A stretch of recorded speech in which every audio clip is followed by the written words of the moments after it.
guys. Well, it's time to start the second side of the Summit running board mod. I've added in a couple things just for structural strength. So what we're going to do is we're going to use these stiffeners from Skidoo and put them up here. Obviously I'm not going to leave them as stock because then I'm right back to the original holes again, and that's not going to work. It's easier if I show you on the other side.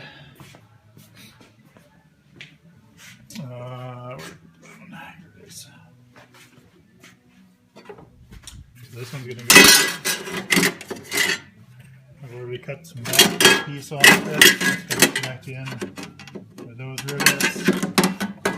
Front suspension has to drop out. I have to drill some holes. Pop out a couple existing rivets, and then on the back side I've already marked it. I'm going to carve that bit out, so it's going to add some structural into these pieces here. Nothing up here, that's already stock. Nothing got taken out here. So just in this area, general area where you ride, you put your feet a lot, just putting strength back in here. So once you get the other side, then I'll finish up and I'll do those supports. I'm going to leave it just a little more material between the side of the tunnel and the radius. We're going to go 3/4 instead of 11/16. That way I got some room for some shaping and stuff like that. I only really need to end up at 11/16 like I have on the other side, but that's what we're going to do. I like to leave it a little bit proud, and then I can use a file and skim it down from there. I'm going to use my Dremel this time instead of my reciprocating jigsaw. This would be a little handier. Got some new cutoff wheels on my Dremel hole cutter. It's just it's an extension piece that goes on here. Makes it handy. It just sits in your hand and pretty easy to use actually. So anyway, I'll get back in a bit. There you guys. I'm just about halfway there, I guess.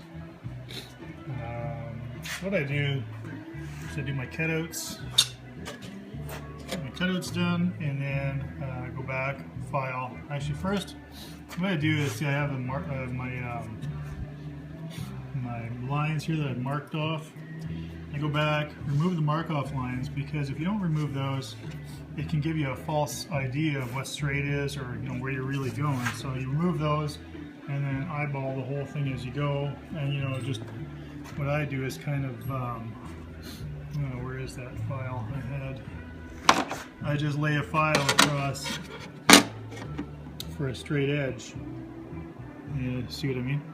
There you go. Straight edge, a little high, about right there. File that down, make it straight. Same thing here, then I bridge a couple. You get a straight edge there, and then you bridge it across to the other side to make sure you're always staying straight. And then of course you use your tape. Use your tape and keep taking measurements as you go. Always take measurements. Double measure, triple measure if you have to. Don't screw up. If you screw up, then you got to come up with a fix for your screw up. It's easier not to screw up the first time. So I'm leaving a little bit extra material in the middle here this time, just because right here it's extremely thin, just the way they have it punched out here. It's fine. There, all the way up, it's fine. But right back here, you keep it really thin. What I may end up doing is riveting a thin plate in on the other side. To the other side, I went all the way, well, almost all the way to the cutouts. And I get the feeling maybe, your boot never rides back here. You're always, I'll be back here. Your feet are generally always up in this area anyway. And your boot wouldn't even fit in between the side of the tunnel and the rails back here anyway to be able to press down on this. But, just, I don't know why I'm worrying about it really. But let's put it this way: if it all turns to crap, you just cut them off. Even with that line that runs along the tunnel there, you cut it off about there, and then you cut it off, I believe, about there, back here, and you put new running boards on, new aftermarket ones, which are more than twice as strong, and they shed all the soil you could ever want. So Anyway, I'm just trying to do a decent job of it. I don't want it to look like a hack job. So, anyway, I'll get back to you when we finish up the rest. Hey guys, I just thought I'd stop and show you something, just as I'm going. Right here. So, when you square up a corner, when you square up a corner, so you made your cut here, you cut this way, so then you want to round it off so you don't get a crack in that corner. So a lot of guys, well, I don't know if a lot of guys, maybe it's just me. Maybe it's just me that knows this, I don't know. Anyway, if you want to make that little radius in the corner, do it before you finish up your straight edge filing. Because if I finish up my edge as far as I wanted to go, for instance, I didn't have any more tolerance either way, like this way, or for instance this way, I still want to put that radius in there. Well, now I'm going to put that radius in there. It's going to look stupid. It's going to be a cutout instead of just a straight, round, and then straight again. So what you do is you make your radius first.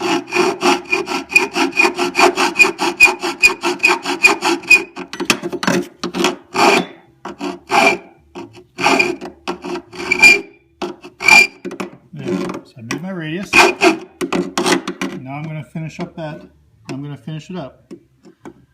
I'm going to come up a little closer, but I'm still going to have that nice round piece there, and I'm just going to finish it all up. Because if you got the straight edge and you want to put the radius in afterwards, it's a little late. Well, it's never too late, but you know, it doesn't look as nice. So put the radius first and then file the edge. Hey guys. Well, finished for the night. I had enough wrestling with it for one day. Finished cutting the one side. It's all done.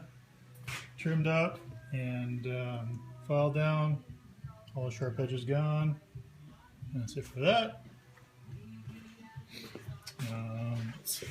This side, it's all done, and the bracing's in place, all trimmed and riveted.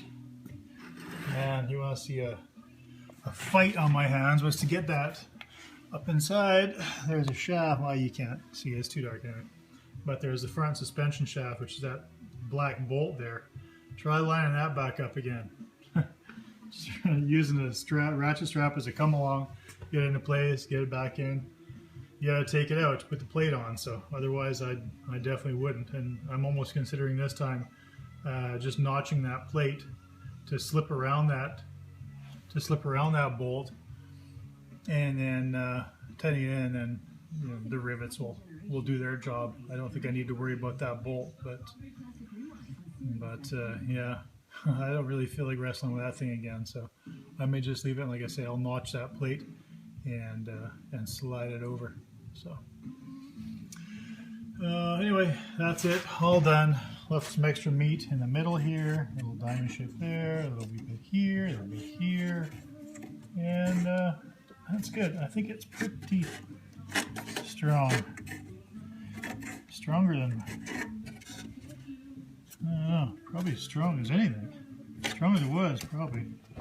I mean, everything has a tendency to flex here, but we got a double thickness plate here, so should be no problems here. So if there is, oh well, cut the boards off. That's it for tonight, guys. Good night.